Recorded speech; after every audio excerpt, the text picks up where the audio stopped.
Let's head back to the voicemail of Truth and Reason. This one about the Browns this year. Hey, guys.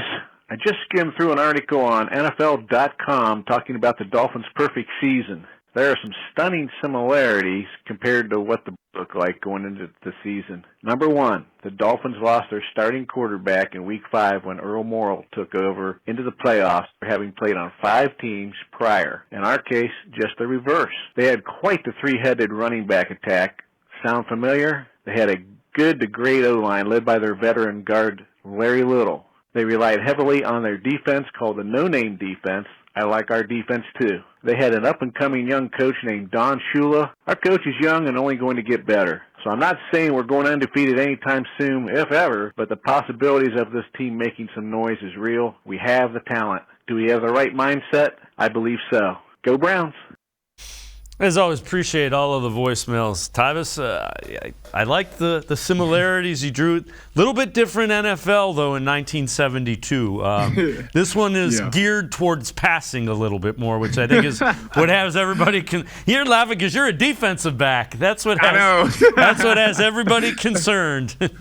It's one of those things that, though, it's more than one way to skin a cat. You know, it's all you can win games effectively by running the ball, and that's what the Browns is going to have to do. Similar to last year when Baker was hurt, the reason that we had that, people were like, why did we continue to throw the ball all the time when Baker was hurt? Well, the problem was that the box was loaded. The defenses started putting 8 people in the box and forcing the quarterback to make these passes.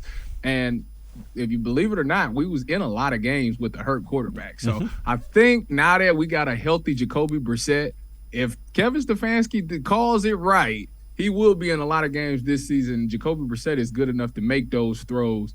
So I'm not really concerned about it as much as everybody else is. But me being a defensive player, I will say that defense did and it still will win championships. And as long as this defense is healthy, it's their second year with all of those guys being together. You got a couple of young guys that need to step up at the defensive tackle position, but if they step up, man, it can be magical. They just need to hold teams to 21 points or under. If you can do that, which is tough in today's NFL, but if you can do that and you have the players in place to do that, you're talented enough. The defensive scheme is perfect because I played in that defensive scheme for many years. It can definitely get done, and you can give your offense a chance to win games if they can score 21 or better, which I think they're totally capable of doing.